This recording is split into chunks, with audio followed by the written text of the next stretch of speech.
Welcome into the I-80 Club. Josh Peterson, Mike Schaefer for the second straight day. It's National Fun League. This one, Schaef, probably not going to be as fun as yesterday's podcast. Yeah, no, I don't see this one having quite the same fun level. Depends on, if your point of view, I suppose, as a listener. I guess that's true. What you would find fun. But yeah, I mean, I think I'm good on watching Minnesota slam its own dick in a door, basically, for 6 hours here, the last 6 hours of the football season. So that's kind of a insane way to go out if you think about it. Like, your team loses 4 games all year, 2 to the same team in succession both times. Yep. And then, like, in the second 2 games, the rematches, if you would, at no point were they really ever, I guess when it was 7-6 before Will Reichard kicked the ball out of bounds in Detroit, at no point was Minnesota really ever threatening to win these games. So, and then the quarterback who basically took you on a magic carpet ride, sort of just completely and utterly devoid of any of that ability. And it's not all his fault, but a lot of it is Sam Darnold just didn't play well across these last 2 weeks. And Minnesota just looked nothing like the same team. I mean, 15 days ago, they kicked the shit out of the Packers. I know the score doesn't reflect that with a 2-point win, but they really did kick the shit out of them. And then here we are. They're out of the playoffs. Everyone who watches that team has already moved into I guess it's going to be Daniel Jones and J.J. McCarthy next year in some fashion. Maybe they'll win 9 games, and we'll see where it goes from here. Yeah, that's the part, dude, that I can't get over is, at the end of the year, we started – this is the third straight week now where we have done recap pods. We started doing it after week 17 on a weekly basis, and we logged on that morning, December the 30th, right before the end of the new year. After that victory over Green Bay, there was no more conversation anymore about what they were going to do with Darnold. I think we had a discussion about how obvious it was that that's not a debate. And so for the fact that I would say this, it is also now not a debate, but it swung the exact opposite way. Yeah. And if you would have told me that, I'm sure that there are people watching or listening that are saying, yeah, this is exactly what I thought was going to happen. But I am not one of those people. This has completely stunned me. And you're right, to have 4 losses, all of them to the same 2 teams. And for the second ones, and of course, those come at the most important time of the year, week 18 for the 1 seed, week 19 / first round of the playoffs for your life. To go that way is just, it's kind of flabbergasting that it was the same franchise that we saw for the first 17 weeks of the season. Yeah, and Darnold only had, of the, how many games did he play? 18? He only had 4 just shit games. And 2 of them just happened to come at the very worst possible time. Yeah. At the end of the... What were the other 2? Jacksonville? What was the other? Jacksonville and then the Jets. The game in London was terrible. Yeah. But, you go back and you look at when they lost the 2 games to the Rams and to the Lions in October, and he played very well. I mean, the offense scored 49 points in those games and then scored 18 here in the final 2 combined. So, it's just I never saw this coming. I really didn't. And that's sports for you. So, The interesting thing with Darnold is, I said this in the Discord last night, but if they were able to reach some sort of it, he's just you know what, it'd be better if I just stayed here for a lot less money. Mm-hmm. I would be on board with that because I still think you can be a playoff team. The concerning thing is basically, can you rewire the meltdowns that happen? And I think they thought that the one against Detroit was, just a bad situation runs away from you. On Monday night, it was both the combination of Darnold just cannot process. The line of scrimmage just seemed like he wasn't seeing things. Yeah. I mean, they ran the ball directly into an unblocked linebacker who was showing a blitz. That's, I mean, it's not kindergarten stuff because your kid probably shouldn't be playing tackle football at kindergarten. It's eighth grade stuff. Ninth grade stuff. Nor is he making checks at the line of scrimmage in kindergarten, I'm guessing. 56 is the mic. 56 is the mic. The state of Texas is a fascinating place, so I don't want Yeah, to you know what? speak Maybe it is happening down there. I don't want to speak too far out of turn. I'm sure baby checking on plays for years now, but I I would think, by like JV level of high school, unblocked Yeah. linebacker showing blitz, I wouldn't probably run directly into that guy. But look, I've never been a coach, and this might shock people. My only quarterback experience is limited to intramurals in college. So, or backyard football. Never an organized Uh-huh. thing. So, Uh-huh. um, but I don't know. I don't understand how this is a version that showed up at the last 2 weeks of the season. And I get people like, oh, it's Sam Darnold. And it's like, okay, then how are the Packers unable? Like, what happened that allowed him in that game? He's able, like, everyone's talking in that game. Man, look at the pocket presence. Look at how he moves his feet and he moves the pocket. He stepped up into the perfect spot and unleashes the bomb to Justin Jefferson or to Jalen Naylor or whatever it is. And I think a lot of it is other teams were blitzing from the outside. The Lions and the Rams figured out if you can get pressure up the middle, that is the quickest way to just wrecking everything they want to do. And then the Rams could get pressure with 4, which meant 7 in coverage, which meant he had to hold the ball. So there's once you move off of Sam Darnold played poorly, then the next culprit is the interior of the offensive line was just trash. At one point, you had 2 backup tackles, so that's you're just sort of in a tough spot there, anyways. But up front, your left guard, center, right guard just got decimated all game long, just like they did against Detroit. And then 2 straight games, Kevin O'Connell probably not the best game plan. He, I think, struggles to get out of when it doesn't work early. It won't necessarily come back for him late. We've seen this across 3 seasons now. We've seen this with Kirk Cousins and Sam Darnold, sort of the best quarterbacks that he's had. And then, more likely we're going to blame Josh Dobbs and Nick Mullins for some of the issues late November and December when it fell apart. Sure. Like when you lose to the Broncos or when you can't put up points against the Bears or the Raiders in 2 out of 3 weeks. So it's a deal where we've kind of seen that before with Kevin O'Connell, where maybe the in-game adjustment isn't always great, especially if teams are able to just get pressure with 4. But yeah, I mean, the Vikings, they seem like a team that probably deserved to go out of the first round of the playoffs with the way that they played. I don't know that I think the Rams are a juggernaut. I don't know that I think that they're just going to get on a plane and go to Philly and win that game and outdoors. I don't really think Matt Stafford is as good as he looked last night at times. Like what did he start? 9 of 9, 10 of 10? I mean, he was perfect. Yeah, I mean, much of the first couple of drives. Yeah. My immediate oh shit meter went off when he dropped that pass to Higbee over Blake Cashman. Just like you texted me about that one. And then I was sitting there and I was like, okay, maybe the ball hit the ground and we can get a really cheap incompletion out of this. No, he had it pretty snugly put away. So that was that. And I could tell, like, right after that pass, like, you're going to get good Matt Stafford most of the night. I still think the incomplete pass that was initially the fumble return for a touchdown, I don't know how that isn't ground. Like, the spirit of that is such bullshit. I know, I hate it. We hear week in and week out about player safety. How many times have you seen quarterbacks get sacked where then it's removed because it's unnecessarily rough or whatever it is? So you can't just drill these guys anymore. So then you're letting, Matt Stafford and Goff and whoever else. I mean, we've seen it from Mahomes, Allen. It's one thing if you're physically fight your way out of a sack to throw the ball. But it's another if you're just, completely shovel pitching it out because defenders can't just slam your ass to the ground anymore. Yeah. Like if you could straight up tackle a quarterback and not have it be a penalty, there's no way he gets that off. But instead they're holding him up and they're trying not to tackle him so they don't get a penalty.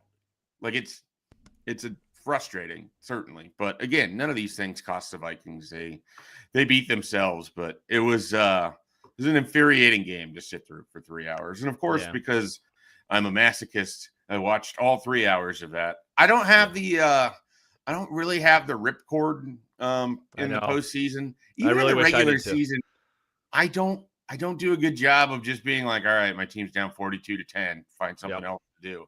That's not really who I am. I don't know.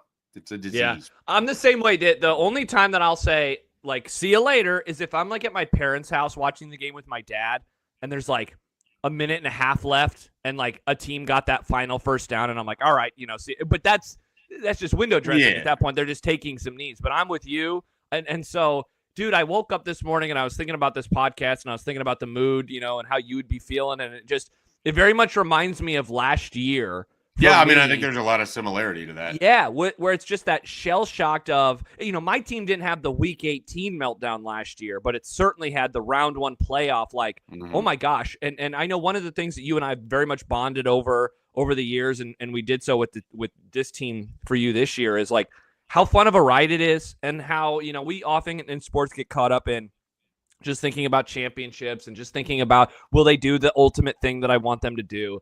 When, I mean, if you really do boil down football or any sport, I guess, to its essence, like, it is an entertainment product. If you're going to be there until the end because you're a masochist, you want to be entertained more than not, and you want to have a good feeling and a good memory of the equation. And last year was an awesome ride for me with my favorite team, the Cowboys. Throughout much of the season, they win 12 games again. When they win, they're blowing teams out, having a great time. And then they get to the playoffs, and it's not just that it ends, but that it ends so suddenly, but then you have to watch the funeral for 3 more quarters where it's like, oh my gosh, it's over, but I still have to sit here and take this.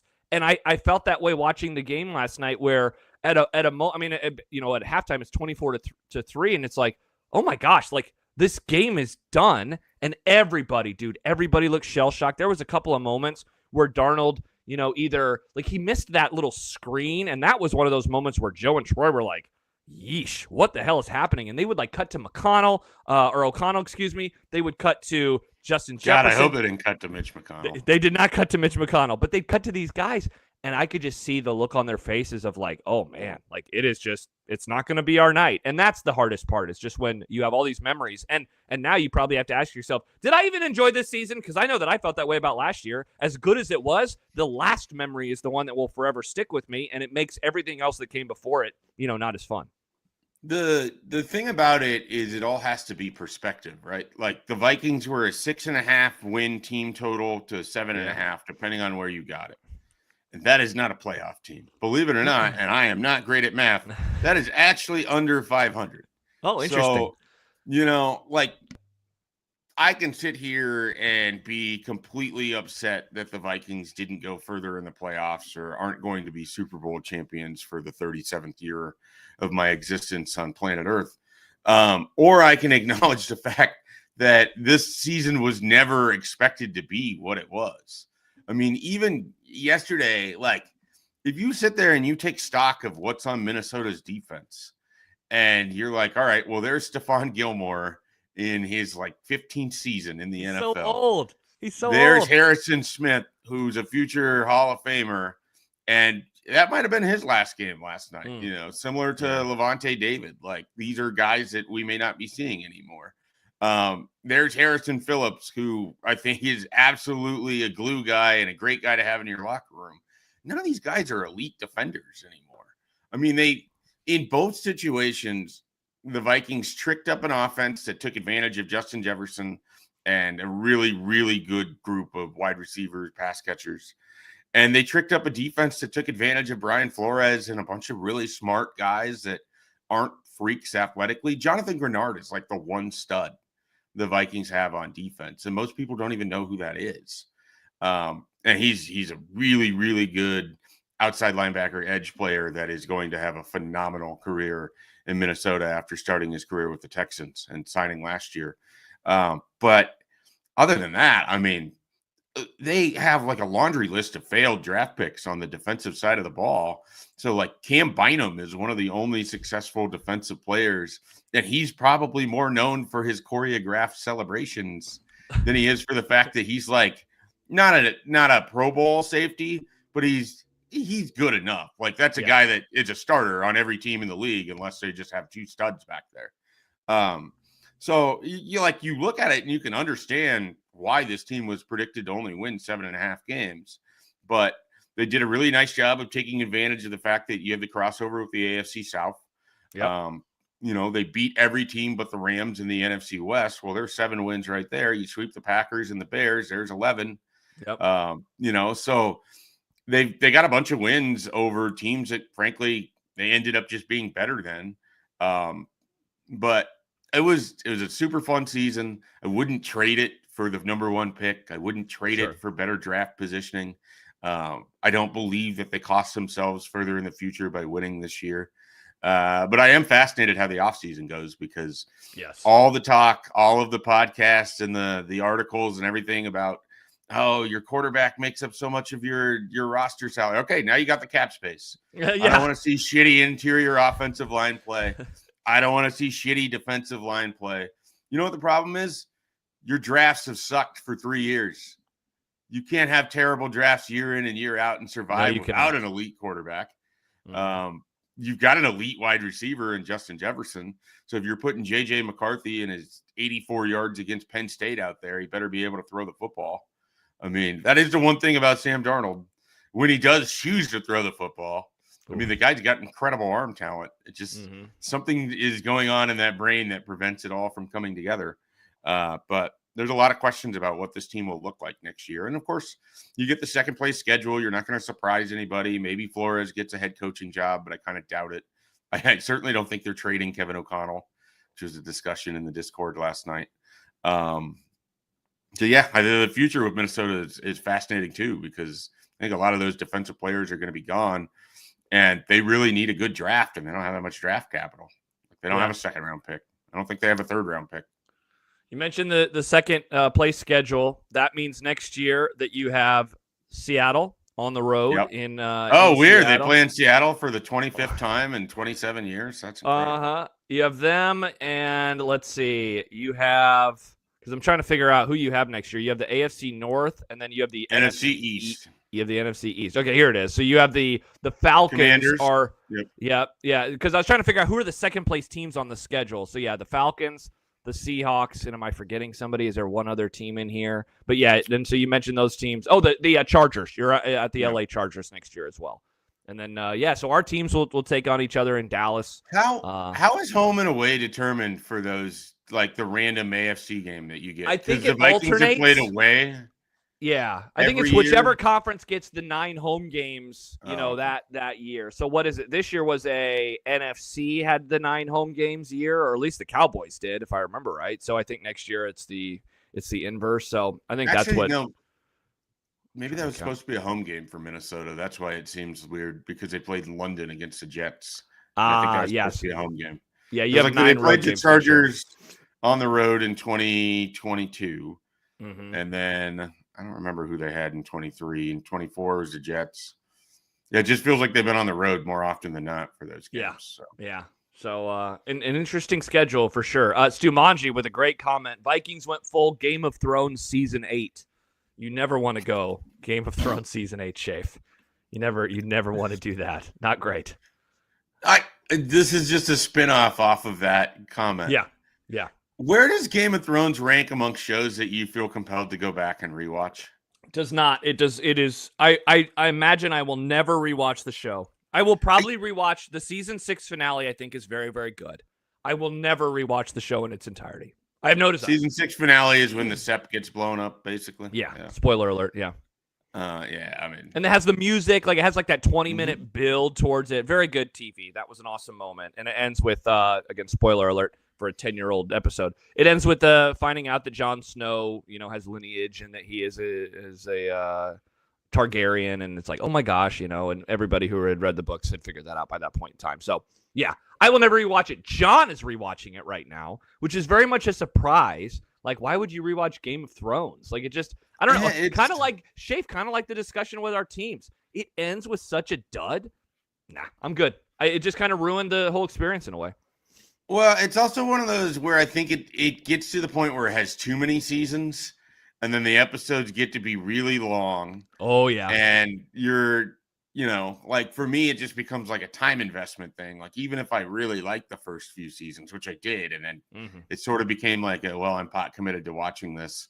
And then every now and then you would get like Hard Home, you would get some really great episodes.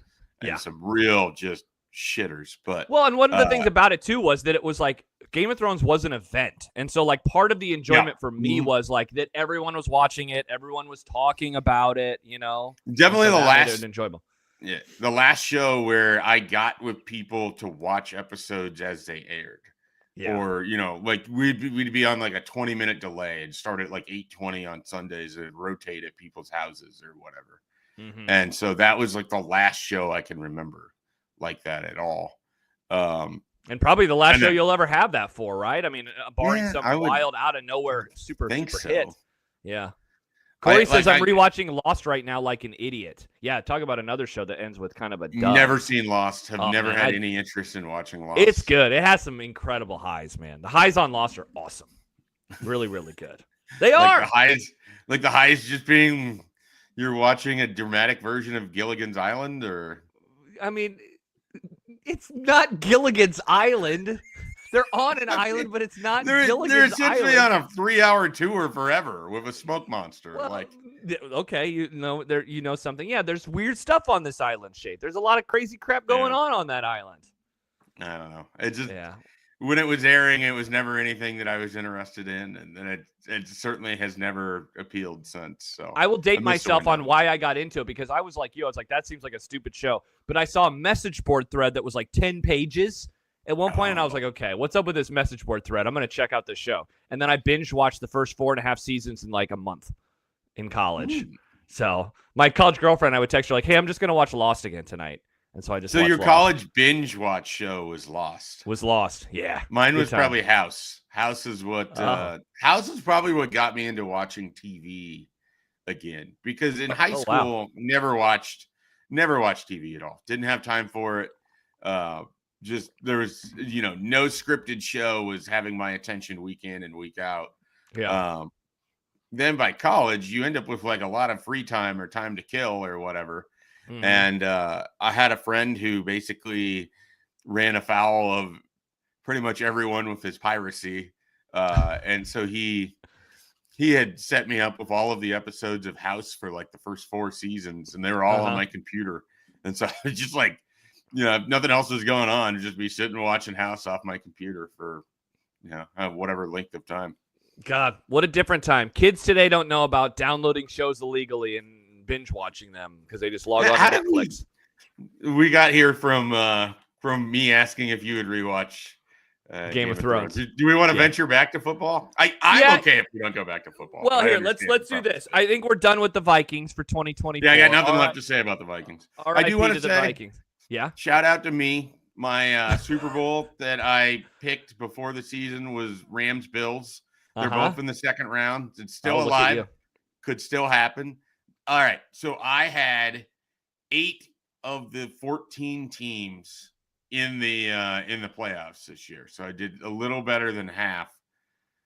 Do you have any guesses on, any of the 6 that I definitely didn't have? 6 that you didn't have. My guess is that you were probably low on the Eagles.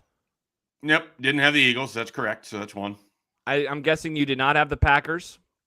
I did have the Packers. You did, and you did have the Commanders too, right? Weren't you Commanders pilled? I had the Commanders winning the East. Yeah, so you were pretty close on that. I'm trying to think of other. I'm guessing you would have obviously had the Ravens. You would have had the Chiefs. You would have had the Bills. You didn't have the Chargers. Didn't have the Chargers. I had all 4 of the AFC division winners. Right? Yeah, those were fairly easy. So you had the Texans. I think I had 7. No, 6 the Broncos? division winners. Did you have the Broncos? No Broncos. I was going to say, Broncos, that would have been hard to expect. And who's the other AFC team? Oh, did you have the Steelers? Didn't have the Steelers. Yeah, me neither. And yet they are there the like Bengals. They always are. Yeah, the Bengals. Yes, of course. I did as well. I'm trying to – okay, yikes. I had the Jets, Schaef. Tough look for me. As a wild card team. I had the Bengals winning their division and the Ravens making it. I did have the Chargers in. I had them winning the AFC West, actually, so I was wrong there. Ooh, I had the Seahawks. See, but I didn't have the 49ers in the playoffs, and I felt really good about I had the Seahawks, and I didn't have the 49ers as well. And, the Seahawks basically were a made kick from the Falcons away from having an opportunity to be in the playoffs. And then the Vikings maybe never would have played this game. There you go. So and that would have been a happier time. I You have assholes. by the way, my Bills over Lions Super Bowl pick still alive. Now, that's a fairly chalky pick in the preseason, though I guess some people were out on the Bills in the preseason because of the way that their roster had kind of evolved over the course of the offseason. So I'm feeling okay. That said, I think we talked about it yesterday. I'm on the Ravens now. I think the Ravens are going to go to the Super Bowl. Have you seen the line for this game? Because I wanted to know what the line was for the Rams-Eagles game. The line has flipped. The Ravens are now favored in Buffalo on Sunday evening. They're 1.5-point favorites. By the way, going back to what you said about the Rams and how you don't think they're going to, go on this crazy run, neither does Vegas. They are 5.5-point dogs, which I believe is a bigger underdog than the Packers were at this time last week. Though I guess at this time last week, Jalen Hurts was still in concussion protocol. So those are the lines for the 2 Sunday games. Yeah, well, and then the Packers had one more win in the regular season. Yeah. I mean, the Rams kind of looked like shit to finish the year, and then the Vikings made them look significantly better on Monday night. All right, we're done with the Vikings, though. Let's Thank talk God. before we leave. Yesterday, it comes out that the Dallas Cowboys would not be renewing Mike McCarthy's contract. Today is the official end of his deal. So, people were expecting something to happen around this time. I'll be honest, dude, I thought that they were just going to bring him back. I thought that once they told the Bears that they were unable to, they were not giving them permission to interview him last week, I thought, okay, this means McCarthy is back. And Mike McCarthy is not back, which that is a horrible, tough look for them. But obviously, Jerry Jones doesn't give a shit about, optics at this point in his life. So that's the thing that happens. And then, all the usual names are popping up. And wouldn't you know it, Monday Night Football is kicking off. And a report comes out that Dallas is interested in Deion Sanders. Deion Sanders is interested in Dallas. What is the interesting part of this story to you? Is it what should we talk about Mike McCarthy not renewing, or should we just go right to Deion Sanders and how that could be? I'm still hard pressed to believe that this is what they're going to do, but that is just kind of me at this point in time. I'm sort of fascinated by the Mike McCarthy thing because I think it was some gamesmanship from his side. I would assume because my guess is he didn't want to come back and be a lame duck for the Cowboys. Yep. And so he wanted an extra year tacked on to the contract that he wasn't going to get because they didn't want to pay that buyout if they didn't think that they would stick with him after next year. Yep. So then it becomes like, hey, if the Bears are interested, and who even knows what the extent of their interest is, but if the Bears are interested, and frankly, I think it'd be a good hire for the Bears, which is why I do too. Do it. I do too. He I'm raises the floor. I'm hoping they go with some other dipshit, but that would. I would rather if the North is going to be what it is, I would rather the Bears really keep a stranglehold of the Browns' role of the AFC North. That's kind of how I divide this up. I think as I look at it, you're looking at the NFC North and the AFC North. I want the Bears to continue to kind of be inexplicably bad at everything. It's pretty funny. It makes it a little bit easier for everybody else. And then the Deion piece of it, I mean, this has kind of been the running gag for a while. It has. Your colleague Michael Bruntz immediately tweeted Deion Sanders at me when I said I want Ben Johnson. He was like, "Look, it's Deion Sanders though." So everyone's been making this joke for months. That Deion was going to be the next coach of the Dallas Cowboys. Yeah. So it's I mean, Jerry being Jerry, I wouldn't be shocked at all if they did it. I don't know how that goes exactly, and then I don't understand how he's going to get his son on the team. But I'm more curious. What would that mean to you? This is your favorite team. This is a team that you aren't paid to care about, but you care about this team in a way that nothing else. Banks and risks and your family. That's essentially the things that I can place over the Cowboys. I think if you had to choose between the Cowboys and giving up running, I think you'd give up running. You think so? I mean, I do have a longer relationship with the Cowboys, though running has given me more enjoyment than the Cowboys have. So, well, I definitely understand that, but I feel like you wouldn't be able, if your choices were you aren't allowed to run again or you can never watch the Cowboys again. That'd be tough. You're probably just gonna be like, well, I don't have to run. I can get into competitive biking. I can do the mud race thing. There's a whole world of fitness weirdos that you can join. Handshake meme. I think Handshake meme with the fitness weirdos. I think you'd find something.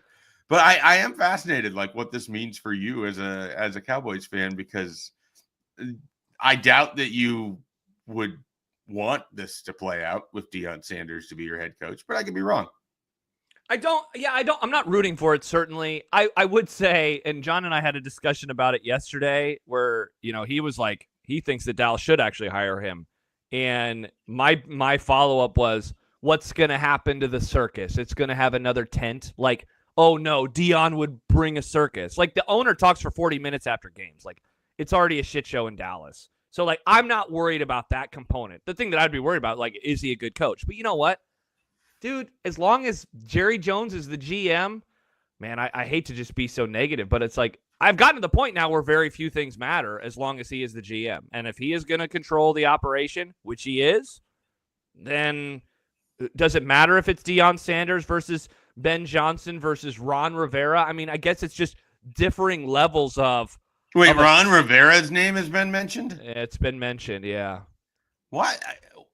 Who in 2025? I know. Jerry Jones. Is like, hey, you know who needs another chance? Ron Rivera. Yeah. I totally get wanting a veteran coach. Yeah. That is... He's never won a Super Bowl. I don't know why that would be the play. That would be silly. Why would you not have gone for a Mike Vrabel? Unless Vrabel just wouldn't have been able to work with Jerry Jones, which is probably accurately the issue here. Yeah. Whoever it is has to be able to work with Jerry Jones. That's who I wanted. Jones.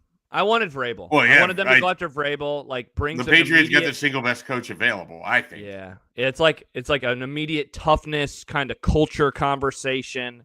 And so, like, the Cowboys pods that I listen to, they seem to kind of be in one of three, like, buckets. And in one bucket is that, tenured coach who either has won a Super Bowl or has gotten close to it. And, like, that's where Mike McCarthy fell in. Like, guys that you can look at and say, hey, they will raise the ceiling or the floor of your franchise. Of course, then there is that, like, let's go after somebody new. And that's where a Ben Johnson would fall. But they seem to think, everyone that I listen to and read says, like, it's not going to happen with that group. It's not like a Ben Johnson type isn't going to happen. And so then there's this third one of, essentially, it's like people that Jerry Jones knows. Deion would fall in this one. Kellen Moore would fall in this one. Jason Witten would fall in this one. And it's like, there's a lot of people that think, well, look, Dan Campbell was a tight end. He played for the Cowboys. Maybe Jason Witten would be Jerry Jones's version of Dan Campbell because he coaches in, Texas. He coaches high school football. And so it's like, those... It's and like, so I think the middle thing is out. So then you have, again, on the other end, it's Vrabel would have certainly fit, and I would have been, really excited for that. But Ron Rivera is going to fit in there. John Gruden is going to fit in that one. And like, I don't know, man. I'm very worried. What about celebrity chef Doug Peterson? See, he would fall into that. Super Bowl coach. He would fall into that one too, dude. That would be depressing. That would be such a bummer. That'd be worse than Mike McCarthy when they hired him. Like, look, here's the thing. I'm going to talk myself into whomever they hire. I will do that because I'm a fan and I want to believe that they can actually do something. But, man, I feel like it's going to be really, really, really difficult this time to talk myself into this coach. I feel like I would be able to in a way more with Deion Sanders than I would with some of these others. But I think part of it is knowing how crazy and wild and weird Jerry Jones is. The big issue with hiring Deion, man, honestly, is I don't know if they would spend the money to do so. You'd have to pay his buyout, which from all reports, it looks to be in about the $8 to $10 million range. And Jerry Jones is cheap. And I don't think that he would pay that. He would pay that buyout. Like, there was a little bit of chatter within the last week from some in the Cowboys community about Sark, but Sark's buyout is crazy. And Sark is making like $10 to $12 million a year. Again, I could talk myself into Sark. I think he's a hell of a play caller. Toss on second and goal from the one, notwithstanding. I think that he has built Texas into, not an Alabama or Georgia level program just yet, but I think that they are certainly on the rise. I like Sark, but would they pay the money to get him? I don't think so. And so that's why I think if I had to bet today, I think it's going to be Kellen Moore. Because I think that Kellen Moore's going to get his first offer to be a head coach. And like, man, didn't they fire him as the offensive coordinator? McCarthy did. It was kind of because when McCarthy came in, the Joneses said that you have to keep Kellen Moore, which is like a whole other issue, right? And so he had to keep Kellen Moore. Well, they obviously didn't get along, and his offenses, man, they always fall apart at the end of the season. And I told Riss when they hired him in the offseason, like, I don't think you're going to like Kellen Moore by the time December and January rolls around. And sure enough, she's like, you could take Kellen Moore away from us. Maybe he should be the next coach of the Cowboys. And so, like, my favorite Cowboys beat writer, or not beat writer, but columnist Bob Sturm down there, who also does a radio show, he wrote about Kellen yesterday and basically asked, like, can he command a room? Can he build a culture, of 53 men where he is asking them to do something? And he doesn't think he can. And he covered him for, since he was drafted or signed with the Cowboys as an undrafted free agent. I can't remember how he got there, and then he covered him as a coach and an OC. Plus, the thing that I dislike about Kellen is that he's Dak's buddy. Like, they were in the quarterback room together. They were teammates. And so it does seem like there's this part where they're trying to make Dak as comfortable as possible, where I think this franchise as a whole, and I think you could use him as kind of the poster boy for it, I think they need to be uncomfortable. I think this place needs some uncomfortability. And that's why I loved the idea of Vrabel, assuming he would bring in a solid offensive mind. He would make them work hard. I guess, Schaef, there's one name that we haven't mentioned. And again, they'd have to pay the $10 million buyout, but Bill Belichick is still out there. And, I do wonder if that's something that they would actually consider, and would he consider leaving North Carolina as quickly as he got there? I guess that would be the other possibility too. Yeah, but the thing is, like, is he willing to just be the coach and let Jerry Jones pick his players? Yikes. I mean, that doesn't seem Good like God. That's another one where it's two strong personalities. I don't know how well that would match up. Yeah, the Kellen Moore. I know, man. I don't know. It's disheartening. Seems like it would. Maybe I am choosing running. You know what? I'm choosing running. I'm running. Go run. I'm going to go run. So I don't. What fascinates me is that you want Ben Johnson because of what he's doing in Detroit. But do you think Ben Johnson could handle being the head coach of the Dallas Cowboys? Like, part of why Mike McCarthy was a good fit is that he had been in every situation. He had been in media circuses. His former quarterback was Aaron Rodgers. Like, he coached in a Super Bowl. He's had angry fans. Like, the market obviously is massively different between Green Bay and Dallas, but like, he was prepared for that.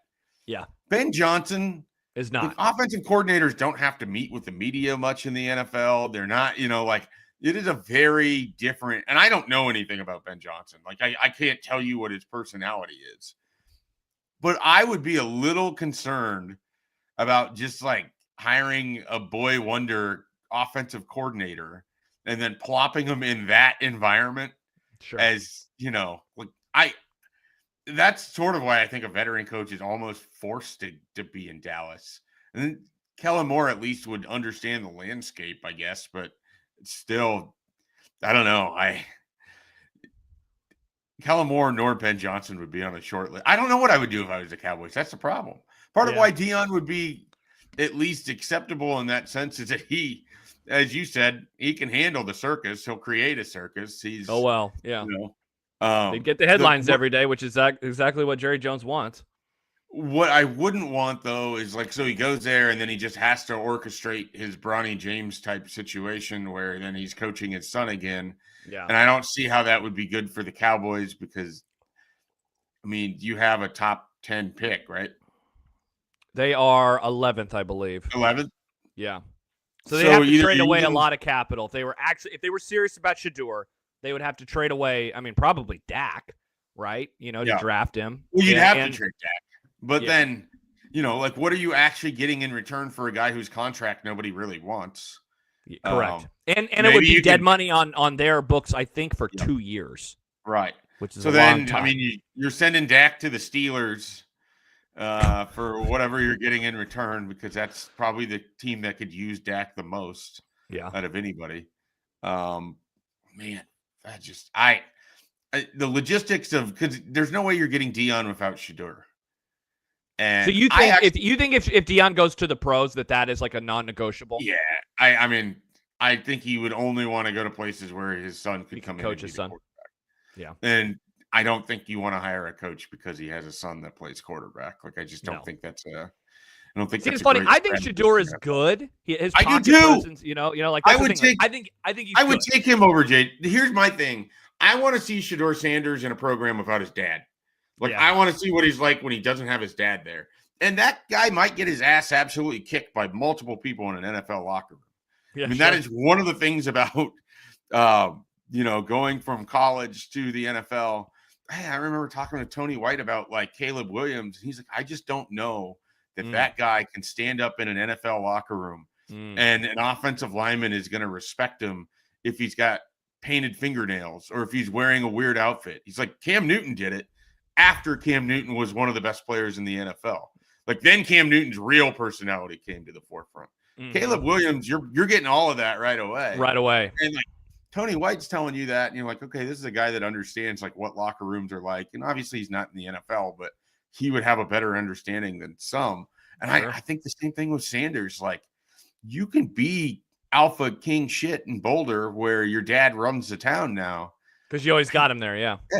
I don't know if that's going to play. Like, is Max Crosby going to let you do that in Las Vegas? That's where I would have some real wonder. But like on the field, I think Shador Sanders is really good as a quarterback. Yeah. He holds the ball a little long, but I mean, he has arm talent. He can make throws. He's a better athlete than I think he ever gets credit for. And if anyone has played behind an offensive line that more closely resembled what David Carr had for the Texans to begin his career, nice. I mean, it'd be Shador Sanders. So he's at least capable of playing in bad conditions, which is, I think, one of the things you have to learn about a quarterback early in their career. Can they do it when everything isn't perfect? And I think the answer of him is yes. But I would just have such a worry about the locker room piece, and then I wouldn't want his dad involved. And I just don't know that you can divorce his dad from his future like that. Like, even if he's still at Colorado as a head coach and his kid's playing in the NFL, like, Deion's going to be all over whatever franchise Shador ends up at. And I don't know. It seems like it would be a disaster. Well, if you're right and it's a non-negotiable, then the Cowboys would be getting him and then trading away a lot of draft capital and their quarterback to move up so they could draft him. And that's why ultimately I don't think it's going to be him. This is going to work out wonderfully for them today. And by them, I mean Jerry Jones. And yeah, I think like everyone's talking about it today. This will be a story all week long. And that's exactly what they want. And then I think it will end up being Kellen Moore. I am kind of worried that is like if I were to put together the top three of what I think is most likely, I do think Kellen Moore is number one. Dude, I'm kind of worried that John Gruden is going to be up there and same with Jason Witten. I think it's going to be something just really ridiculous or just uninspiring. I could totally get on board with John Gruden. Oh, man. Really? That guy's offense is so outdated in 2025, not to mention. Well, he would have to have but his emails. Yeah. Like it's not like the Raiders' second go round was that that was bad. It was to the playoffs. That was uninspiring. Actually, he had two teams that went to the playoffs, right? Like, did he? I thought the team that went to the playoffs year that he got fired. Well, they went to the playoffs, but I thought that was it. I think it was it. They were a good Hard Knocks team when he was there. I enjoyed it. There you go. Yeah. Well, hey, circus. It would be a circus. Yep. It would be a circus. No, I could talk myself into John Gruden more than Ron Rivera and Kellen Moore, I think. I guess so. Yeah, it's just. Well, okay, so the only opening that's been filled is the Patriots. Is that correct? Correct.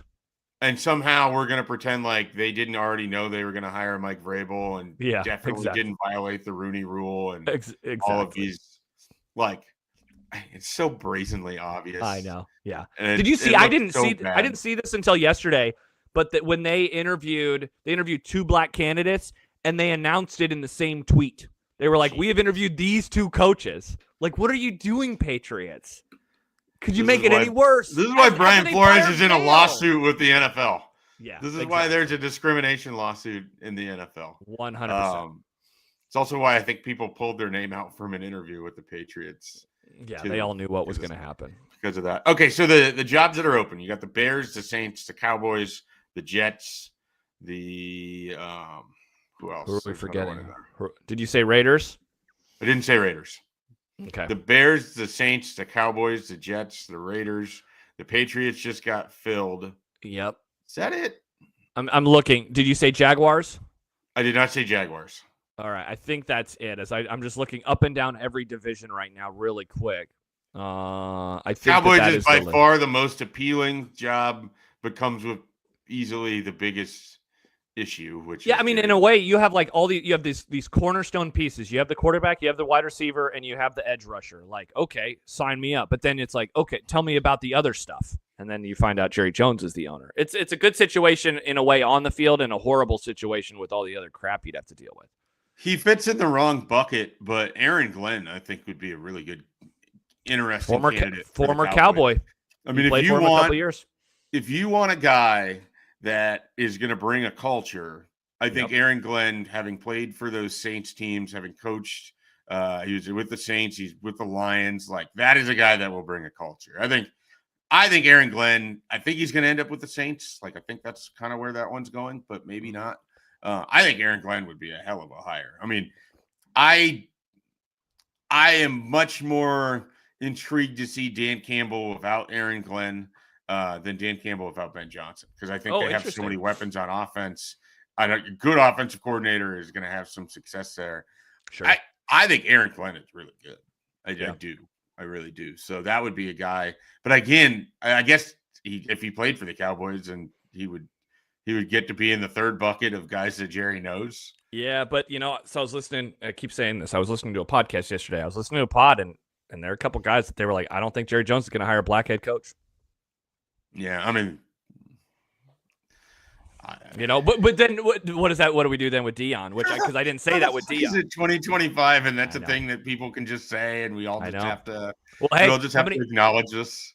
Every time the Nebraska job has come open, in the time that we've been covering, I know we've had listeners or whatever that have reached out to us saying Nebraska's not going to hire a minority head coach, and they're always right. They're always right. And so until they do it, until the Cowboys do it, I understand why people would believe that it wouldn't happen. Yeah, no, I don't think those just sucks. You're right that we have to say this in 2025. It's pretty ridiculous. Like an embarrassing indictment on society that this is even a conversation in 2025. Correct. But yeah, that's stupid. Unfortunately, that's where we are. On that note, that is the National Fun League. National Fun League. Wow. Oh, what a podcast. Let's talk about systemic racism. We'll be back a week from yesterday. We'll recap. Next week, we're going to tackle coaching nepotism, where Chris Shula definitely didn't get a job because his last name is Shula. Oh, Shanahan. Shout out Chris Shula. I can't wait. We'll be back on Monday next week. We appreciate everyone for stopping by for the last 2 days with us here on National Fun League. We'll also, Schaef and I will be watching games in person together this weekend. Yeah. So maybe some stories from the Schaefer residence as we recap the divisional round. Start putting it in the menu together. I think I made crockpot nachos last night. That was a highlight of my evening. It was very good. Yeah, I was wondering that. In the midst of this podcast, I realized we'll be watching games together, and then I was like, I wonder what Schaef is going to do food-wise for us. I think it's supposed to be a solid day weather-wise. So no, I think it's like 20 degrees. Oh, you're right. Never mind. I'm thinking of Thursday. Yeah. So that's gonna. I probably won't mess with the smoker or the griddle. Bummer. Bummer. Yeah. So we'll figure that out. It's crockpot season. Crockpots do a lot of work for us. We have a banger on Sunday, so we will not be watching that game together. But my God, Bills-Ravens is just going to be spectacular. Cannot wait to recap that. We'll also recap the other. Sure. Should we make picks? There's only 4 games. I feel like we should make picks. All right. Perfect. Are we all going to pick the same teams? Probably. Who are we going? Okay. Do you see a lower seed winning in any of these besides the Ravens? No. I think it's going to be. Yeah, I think that the question for me is, it's Kansas City, it's Detroit, it's Philadelphia, it's Baltimore. The question for me is which of the games, which of the favorites don't cover. I said yesterday, I think Detroit's going to win going away. I could see Kansas City, Houston obviously being close. Philadelphia, LA is interesting because the Eagles, the first time they played them this year, they smoked them. Like they ran away in the second half. And Saquon, that was, I think, peak. Should Saquon be MVP? From a lot of people because he had 200-something yards. He just dominated them. So I would guess that Philadelphia will win and cover. But, I mean... Was that the game? They didn't have either Kupp or Nakua for that, right? I honestly cannot remember. September? I was in late November. No, I was in Vegas. Oh, okay. Never mind. Yeah, it's pretty recently. That said, I think that McVay is the better head coach. So, like, could the Rams put together a great game plan? And I mean, look, you do have two great receivers that you can throw the ball to, but you're going up against some good corners, of course, on the other side of the field. The Eagles' offense did not look very good versus the Packers on Sunday. So that would be the game that I wonder, could the lower seed pull it off? But how much of that is just me hoping versus how much of it is actually me believing would be my question. Probably a lot of hope on your part. Probably a lot. I don't love the Rams going west to east and then outdoors. Like that's a concern. Me too. Certainly a concern. I mean, in the same vein, I think the team that has the best chance of pulling off the upset that isn't the Ravens is probably the Commanders, in the sense that Jaden Daniels is the biggest unknown. Sure. How the Lions defend Jaden Daniels. Can the Lions defend Jaden Daniels?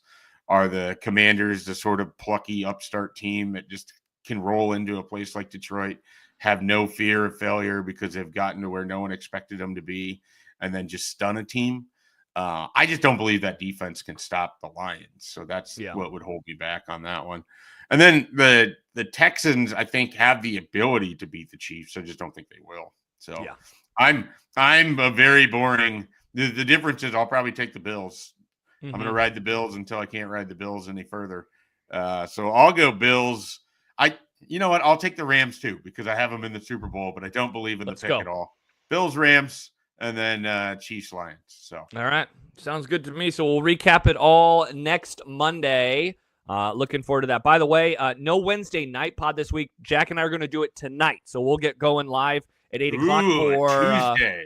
For subscribers. If you're a subscriber, check your email. You have a link to that. And if you would like to join us, patreon.com/I80Club. What was that? Do you have to, it's Wednesday in the club. Does it become Tuesday in the club? Is it a different vibe? Does the club serve dinner on Tuesdays? We always call it club going up on a Tuesday, to go back to the famous hip hop song of about a decade ago, which, the passage of time and such. So we'll be on tonight. No pod tomorrow, and then no after Nebraska ball on Thursday, but then Nebraska ball brunch show on Friday. So we still got a lot of stuff coming everyone's way. Schaef, I know that you plugged Husker 24/7 yesterday.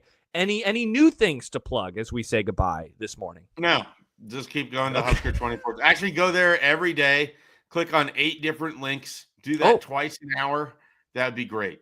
Perfect. So 16 different clicks every hour for 24 hours. And maybe I'll be able to feed Hudson in the month of February. Well, let's hope so. Those are important things as Hudson enters into his first birthday, which is coming up very, very soon. Super Bowl. Birthday. Wow. Shout out to Hudson. Dad's team won't be playing in it, which we were never really that worried about. Yeah, that's true. Shout out to the Super Bowl. Shout out to the NFL, which made us very sad today, but we're still going to be back to talk about it next week. Mike Schaefer, a pleasure as always. Sorry about your Vikings. Yeah, they weren't going to win the Super Bowl, so it had to end sometime. So why not in just devastating fashion in the first round? Not even that. Exactly. That's very embarrassing. Very fun. For Mike Schaefer, I'm Josh Peterson. Thank you for joining us this morning on the National Fun League. Goodbye.